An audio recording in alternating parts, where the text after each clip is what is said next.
이번 시간에는 지역사회 복지계획에 대해서 살펴보도록 하겠습니다.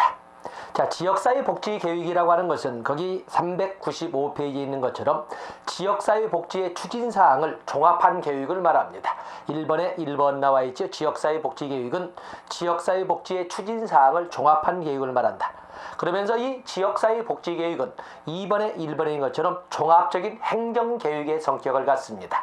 행정계획입니다. 또 그런가 하면 지역사회 복지계획은 2번에 2번에 있는 것처럼 지역복지의 과제와 문제에 대한 주민과 관계자의 학습과 활동을 조직화하는 역할을 합니다. 그리고 여러분들은 2번에 보시면 지역사회 복지계획의 이념이 나와 있는데 출제는 되지 않았지만 지역사회 복지의 이념을 보면 굳이 글자로 올지 마시고 한번 읽어보십시오. 기본 인권 존중. 당연히 지역 주민들의 기본적 인권을 존중. 인권 존중을 가지고 복지에 관련된 문제에서 틀렸다고 할 문제는 하나도 없습니다. 다 인권, 인간 존엄 존중합니다. 다음에 삶의 질 향상과 사회적 연대. 지역사회 주민들의 삶의 질 향상, 그리고 지역사회 주민들 내에 있는 잘 사는 못 사는 사람, 또 장애가 있는 사람 없는 사람, 잘난 사람 못난 사람이 같이 더불어 살게 하는데 지역사회 복지계획에 의미가 있습니다. 연대가 나와 있고 지역 특성 중심. 지역사회 복지라는 것은 무조건 지역성을 특징으로 하죠. 그렇기 때문에 지역마다 지역의 특성을 고려해서 개별화의 원칙을 적용한다는 것을 우리가 앞선 시간에 배웠습니다. 또 지역복지계획은 민 또는 관 혼자 해서는 안 됩니다. 민간 협동, 그리고 당연한 주민 참여, 이런 등등을 이념이라고 해서 단어를 어렵게 만들어 놨습니다만 여러분들은 이렇게 해서 지역사회 복지의 특징과 같이 보시면 됩니다. 주민들의 기본적 인권 존중, 그리고 지역 주민의 삶의 질의 향상, 사회적 연대, 지역 특성 중시 또는 개별화지요. 또 민간 협동, 주민 참여 등을 가지고 접근하시면 되겠습니다. 다음에 396페이지로 넘어가시면 지역사회 복지의 원칙이 나와 있는데 조금 전처럼 지역사회 복지는 지역마다 지역 특성을 고려해야 된다 해서 첫 번째 지역사회 복지계획의 원칙에서 지역의 개별화 존중이 나와 있습니다. 지역의 개별화 존중. 다음에 이용자 주체의 원칙. 당연히 지역 주민들을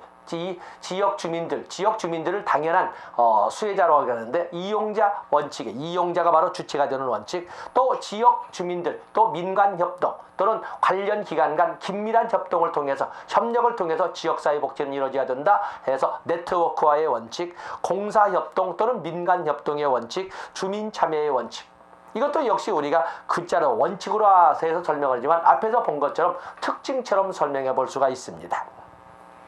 또 역시 마찬가지로 지역사회 복지계획 수립의 원칙 보면은 당연히 2번에 있는 지역성의 원칙, 또 지역주민 참여의 원칙, 그리고 4번의 연속성 및 일관성의 원칙. 연속성 및 일관성이 이루어지기 위해서는 민간 간의 협동이라든지 관련 기관 간 협력성이 바탕이 되어야 될 겁니다. 그리고 3번의 과학성, 객관성.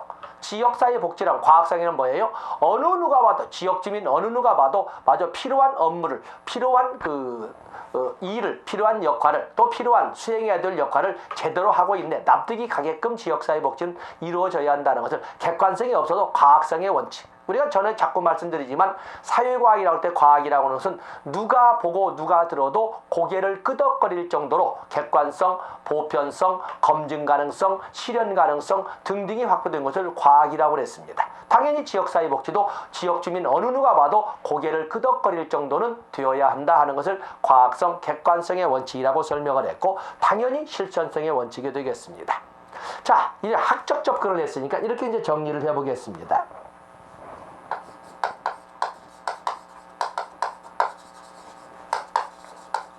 지역사회 복지계획. 지역사회 복지계획이라는 것은 지역사회 복지 추진사항을 종합한 행정계획입니다. 자, 여기 보면 이것이 이름이 올라는 지역사회 보장계획으로 이렇게 이름이 지금 바뀌어지고 있어요. 저는 지역사회 복지계획. 또 사회복지사업법에는 지역사회 복지계획이라고 있지만 그에 대한 특별법으로서 사회보장급여의 이용 제공 및 보통 이 지역사회 보장계획으로 사회보장급여의 이용 제공 및 수급권자 발굴에 관한 법률이 만들어졌거든요. 그래서 거기에는 지역사회 복지계획이라고 하지 않고 지역사회 보장계획이라고, 복지란 말을 자꾸 보장이란 말로 이렇게 바꾸고 있습니다. 여기는 종합적인 행정교육이죠. 종합적인 행정교육으로서의 특징을 가지고 있습니다. 그냥 지역사회 복지교육의 특징이라고 이렇게 적어보겠습니다. 지역사회 복지교육의 특징은 지역 특성을 기반으로 지역 특성을 고려한 거의 그렇죠? 지역 특성을 중시하는 그렇기 때문에 여기는 개별화가 이루어져야 됩니다. 지역마다의 지역 특성을 거쳐 개별화가 이루어져야 된다. 또 여기는 지역사회 복지라고 하는 것은 당연히 지역 주민의 삶의 질 향상을 도모하는 그것이 도모하는 행정교육이 바로 지역사회 복지교육, 지역사회 보장교육이 되겠어요.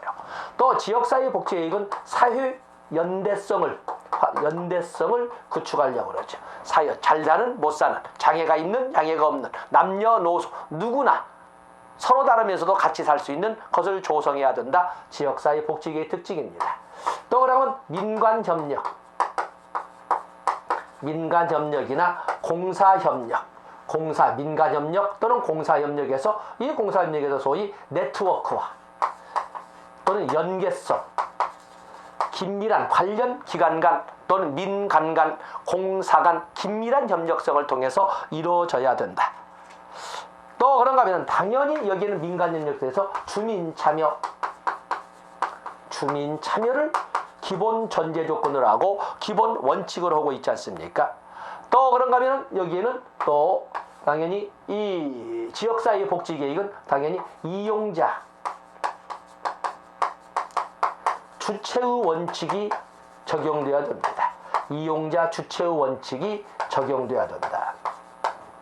그 외에도 실천성이니 또는 과학성이니 이런 것 등을 우리가 앞에서 봤던 내용을 가지고 적용해 보시면 됩니다. 자, 이번에는 지역사회 복지교육 또는 지역사회 복지교육의 또는 지역사회 복지, 지역사회 보장교육의 수립을 보겠어요. 자, 여러분들은 397페이지에 있는 1번에 1번 지역사회 복지교육의 수립, 거기 1번과 2번 삭제하시면 됩니다. 삭제하십시오. 삭제하시고 여기에서는 지역사회 복지교육의 수립을 사회보장급여의 이용, 사회보장급여의 이용 제공법. 법은 깁니다. 그냥 사회보장급여의 이용 제공 및 수급권자 발굴에 관한 법률. 사실은 그래 줄여서 그냥 사회보장급여법이라고 하는데 좀 길게 사회보장급여의 이용 제공 및 수급권자 발굴에 관한 법률로 특별법이 만들게 특별법 우선의 원칙에 의해서 지역사회 복지계획을 복지라고 하고 지역사회 보장이라고 합니다. 지역사회 복지계획의 수립은 4년 단위로 하도록 되어 있는데 이 4년 단위로 한 것은 2003년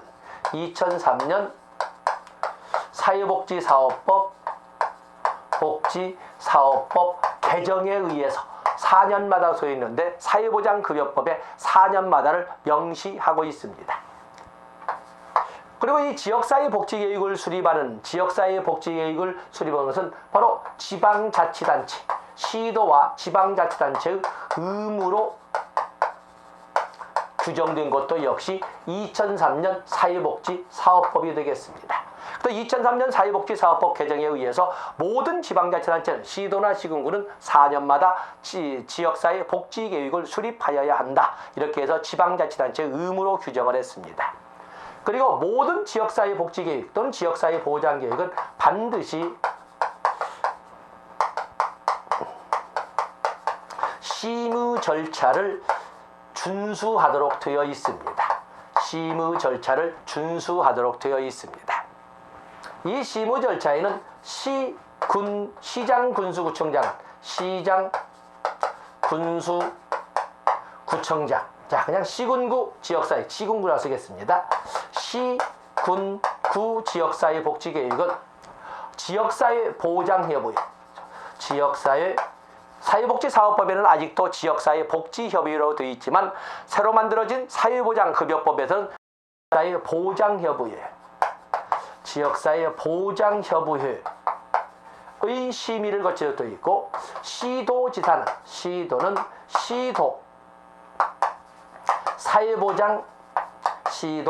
사회보장위원회의 심의를 거치도록 되어 있습니다. 그리고 반드시 지방의회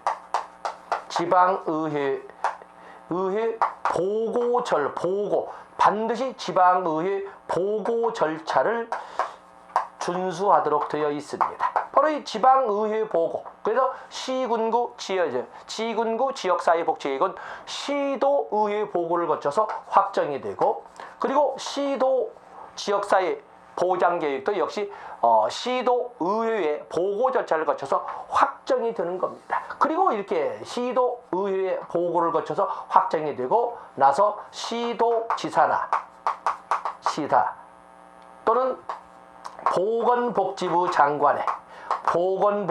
장관에게 제출하도록 이렇게 규정을 하고 있습니다. 그래서 이 지역사회복지계획, 지역사회보장계획 좀 이따 우리가 수립과정을 쭉 설명을 하겠습니다만, 이렇게 2003년 사회복지사업법 규정, 사회복지사업법 개정을 통해서 모든 지방자치단체는 4년마다 반드시 지역사회복지계획을 수립하도록 의무로 규정을 했고, 그리고 2007년부터 제1차 지역사회복지계획이 2007년부터 2007, 8, 9, 10, 10년까지, 다음에 11년, 12, 13, 14, 다음에 2기, 그리고 현재는 제3기 지역사회복지계획, 요즘 이름이 바뀌면서 지역사회보장계획이 수립 시행되고 있습니다. 그리고 반드시 지역사회복지계획, 오늘날 바뀐 이름 지역사회보장계획은 반드시 심의 절차를 거치도록 되어 있는데, 시군구 지역사회복지계획, 지역사회보장계획은 지역사회보장협의회의 심의를 거치도록 되어 있고, 그리고 시도 지역사회복지계획은 시도 사회보장위원회 심의를 거치도록 되어 있습니다. 그리고 확정 절차는 반드시 시도의회의 보고를 거쳐서 확정하도록 되어 있고, 그리고 제출은 시도지사나 보건복지부 장관에 제출하도록 되어 있습니다. 자, 그 내용을 가지고 공부하시면 됩니다. 자, 이제는 이 원칙, 양쪽의 원칙을 봤으니까 이제는 지역사회복지계획의 수립 절차를 뻔히 알고 있지만 수립 절차를 보도록 하겠습니다.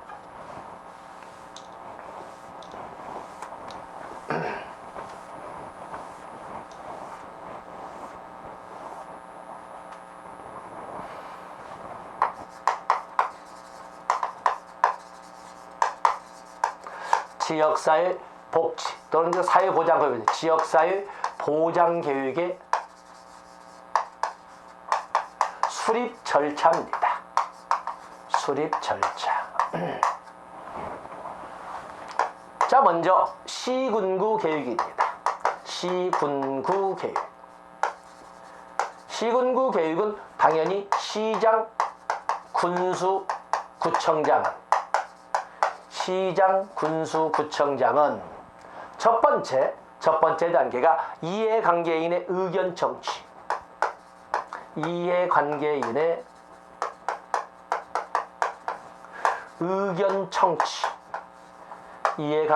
의견을 청취하고, 사회복지사업법 삭제되면서 약간 변화가 있어서 제가 여러분에게 397페이지 1번, 2번 삭제하라고 했습니다. 이해관계인의 의견을 청취한 후, 그리고 나서 지역사회 보장협의회, 시군구에 있는 지역사회 보장협의회의 심의를 거쳐 시군구 계획을 수립하고, 다음에 시군구 의회 보고 절차를 거쳐서 확정한 다음에, 확정 절차는 시군구 의회 보고 절차, 그리고 나서 시도지사에게 제출하는 절차로 되어 있습니다. 그러면 이제는 시도계획은 시도교육은 당연히 시도지사가 이끌어겠지요. 자, 시도지사는 시, 군, 구 교육을 시군구 교육 종합을 통해서 시군구 교육을 종합해서 시도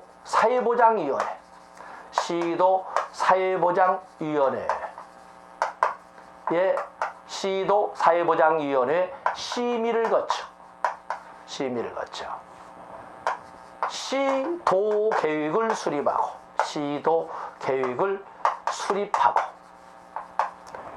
그리고 시도의회에 보고 절차를 거쳐서 확정한 다음에 보건복지부 장관에게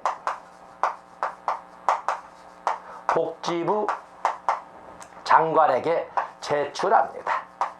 장관에게 제출하도록 이렇게 되어 있습니다. 똑같은 절차로 이해를 갈 수 있습니다.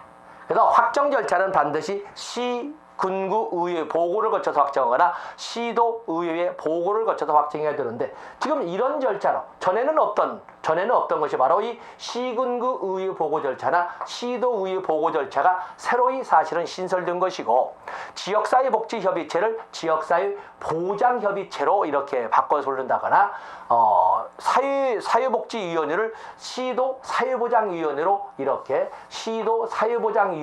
바꿔 부른다거나 하는 것 등이 지금 차이가 있습니다. 그래서 이 법은 사회복지사업법이 아니라 한번 적어볼까요? 사회보장급여의 이용 제공 및 수급권자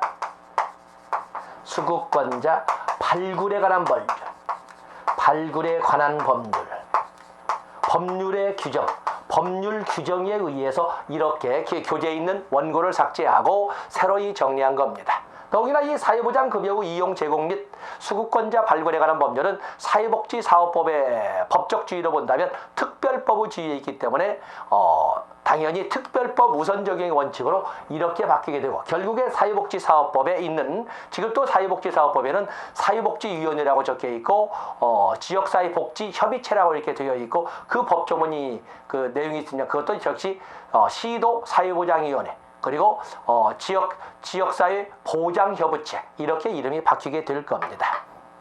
자, 노트 정리했고 그리고 여러분들은 397페이지 1번에 5번 지역복지계획은 2003년 사회복지사업법 개정으로 지역사회복지협의체 구성과 지역복지계획 수립이 지방자치단체의 의무로 규정되었고 그래서 제1기가 2007년부터 2010년까지 시행되었고 현재는 3기가 운영되고 있다는 것을 말씀을 드렸습니다.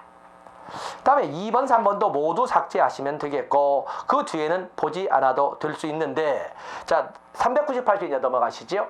다 삭제하시면 됩니다. 398페이지 오면은 지역사회복지계획 또는 지역사회보장계획의 시행평가에서 다른 건 보지 마시고 1번 다 가볍게 읽으시면 됩니다. 지방자치단체장은 의무로 되어 있는 지역사회복지계획, 지역사회보장계획을 수립하여야 합니다. 중요한 것은 2번입니다. 지역사회복지계획 또는 지역사회보장계획의 시행결과평가 보건복지부 장관 또는 시도지사는 대통령령이 정하는 바에 따라 시도 또는 또는 시군구 지역사회복지계획의 시행결과를 평가하여야 한다가 아니라 평가할 수 있다. 바로 거기가 중요합니다. 이 재량행위로. 그렇기 때문에 보면 우리가 지방자치단체장들이 옛날처럼 상부 또는 중앙정부의 지시하명을 무조건 받아야 한다는 것을 허용하지 않습니다. 그래서 평가할 수 있다 이렇게 되어 있지 평가하여야 한다가 아니라는 거 꼭 체크를 하셔야 됩니다.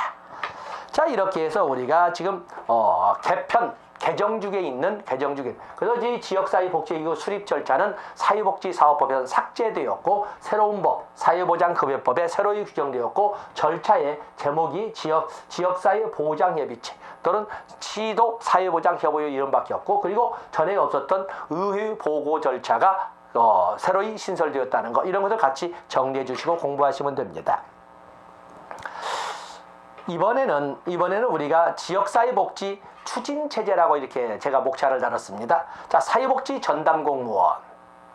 사회복지 전담공무원의 규정이 이렇게 나와 있는데, 사회복지 전담공무원은 지금도 역시 사회복지사업법에도 규정이 있고, 또 새로이 만들어진 사회보장급여 이용 제공 및 수급권자 발굴에 관한 사회보장급여법에도 새로이 똑같이 규정이 되어 있는데, 자, 거기 바로 1항 보면은 1번에 1번 현황. 사회복지 전담공무원은 사회복지 업무를 담당하는 지방자치단체의 사회복지직 공무원으로 2002년부터 시도, 시군구 사회복지 관련 부서에서도 근무하고 있다. 자, 법률로 법정으로 보면은 거기 오면 내용은 사회복지사업법이나 사회보장급여법의 내용은 똑같은데 단지 다 거기 뭐냐 한번 읽어볼까요? 자, 박스 안에 있습니다. 사회복지사업에 관한 업무를 담당하기 위하여 시도, 시군구, 읍면동 그리고 복지사무 전담기구에 사회복지 전담공무원을 둔다라고 이렇게 규정되어 있습니다.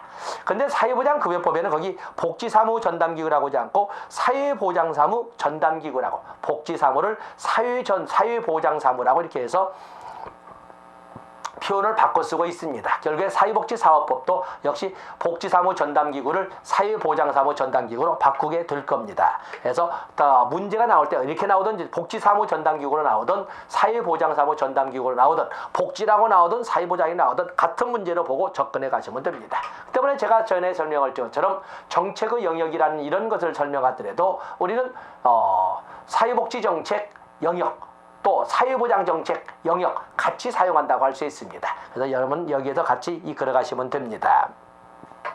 자, 그러면 사회복지 전담공무원은 어디에 배치된다? 시도, 시군구, 읍면동 그리고 사회보장사무 또는 복지사무 전담기구에 배치가 됩니다. 이 말은 뭐냐면 사회복지 전담공무원을 선발하는 시험은 국가직은 없다라는 것을 말하고 있습니다. 지방직에만 존재하고 있다는 것을 알아주시면 되겠습니다. 그다음에 그 밑에 연역을 보시면 이 사회복지 전담공무원이 처음 배치된 곳은 1987년에 별정직으로 사회복지 전문요원이라는 이름으로 처음 배치가 되었습니다. 그리고 나서야 법적 근거는 1992년에 가서야 법적 근거를 규정하고, 그리고 2000년부터는 이 별정직을 일반직으로 전환시키면서 사회복지 전문요원을 사회복지 전담공무원으로 바꿔 부르게 되어서 오늘날까지 오게 된 것입니다.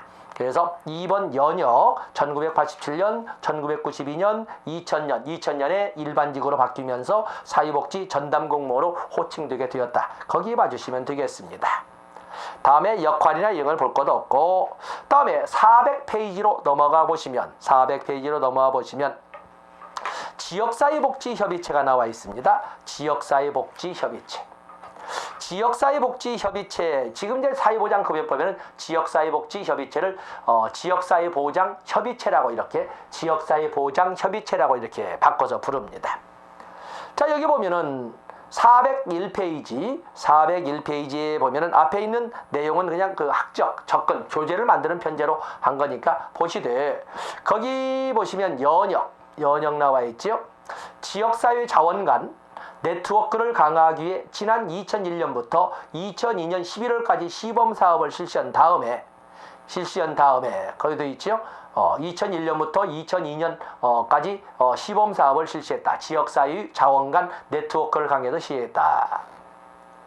그 결과 2005년부터는 본격적으로 지역사회복지협의체를 시행하기로 했지만, 협의체를 설치하고 다양한 연계 사업을 본격적으로 실시하거든 2005년부터. 더욱이나 2005년은 사회복지 사업의 지방 이양이 이루어진 그 해가 되지 않겠습니까? 그 때문에 지역사회 간 자원 연계 사업은 바로 본격적으로 2005년부터 이루어졌다라고 볼 수가 있습니다.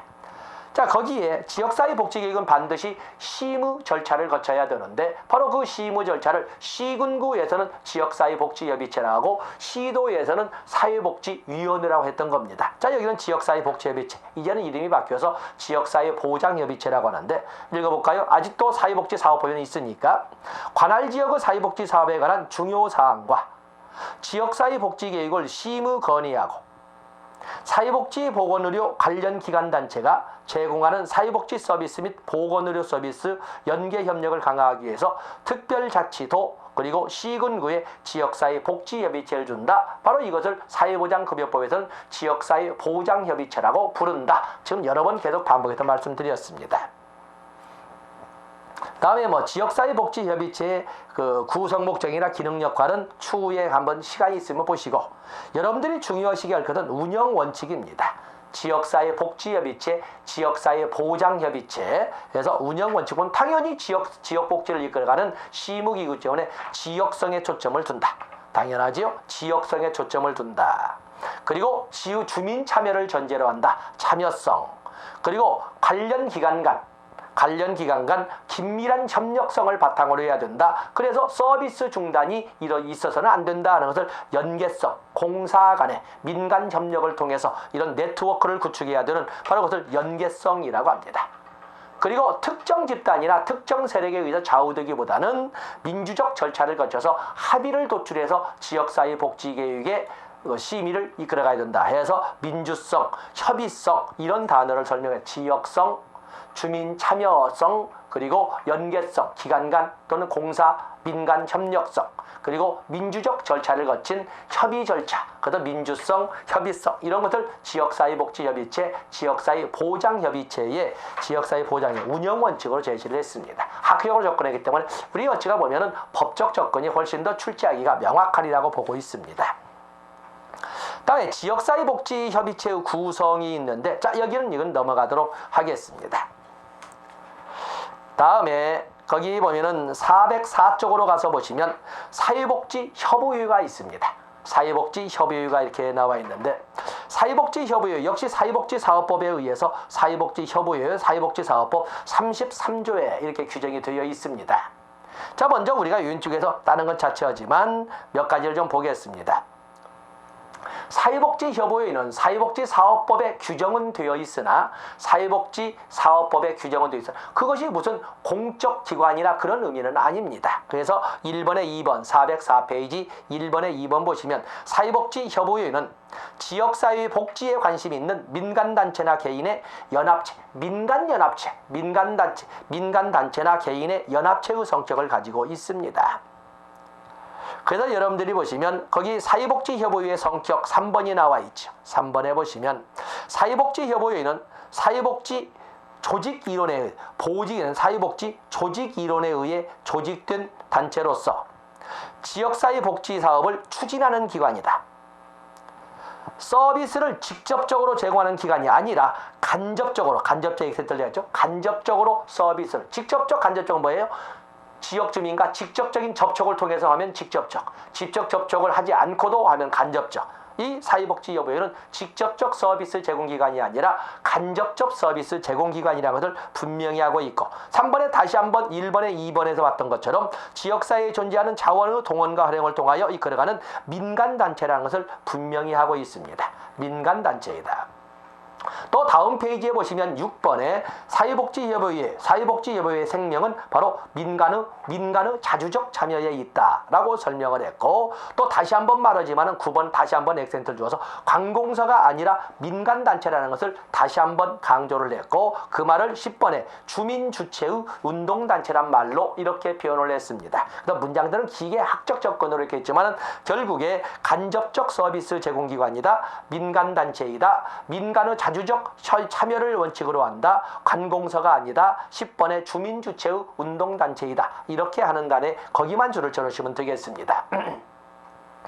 다음에 법적으로 접근해 보시면 사회복지사업법 33조를 통해서 접근할 수가 있는데, 자 거기에 출제되는 것이 있죠. 사회복지협의회 설치, 사회복지에 관한 다음의 업무를 수행하기 위하여 사회복지에 관한 업무를 수행하기 위하여 전국 단위의 한국 사회복지협의회, 시도 단위의 시도 사회복지협의회를 두며 필요한 경우에는 시군구 단위의 시군구 사회복지협의회를 둘 수 있다, 이렇게 되어 있습니다. 바로 거기가 출제가 되는 거죠. 사회복지협의회는 중앙협의회, 시도협의회, 시군구협의회가 있는데, 중앙협의회와 민간단체지만은 법으로 중앙협의회와 시도협의회는 반드시 두어야 합니다. 그러나 시군구협의회는 필요에 따라 둘 수 있다라고 된다는 점에 여기에 바로 출제의 비중이 모든 사회복지협의회는 중앙, 시도, 시군구에 각각 설치해야 된다. 설치해야 한다. 이건 틀린 것이 되겠습니다. 시군구 협의회는 설치할 수 있다. 이렇게 재량으로 되어 있습니다.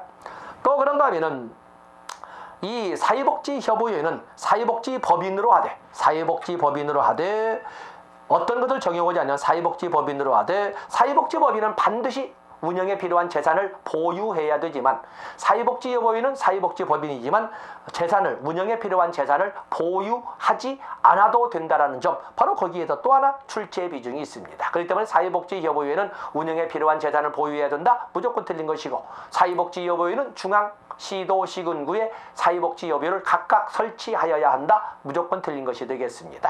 자, 그래서 중요한 것이 있고 밑에는 좋습니다. 다음에 406페이지로 가서 보시면 사회복지협의회의 원칙이 이렇게 나와 있는데 그 원칙만, 나머지 내용은 보지 않더라도 지역 주민들의 복지 욕구 충족, 주민 참가, 전문성, 민간성, 공사협력, 지역 적합성, 지역성이죠. 자, 이런 정도 원칙 정도 제목으로만 봐주시면 되겠습니다. 자, 이 시간에는 여기까지 하고 다음 시간에 사회복지관부터 시작하도록 하겠습니다. 고맙습니다.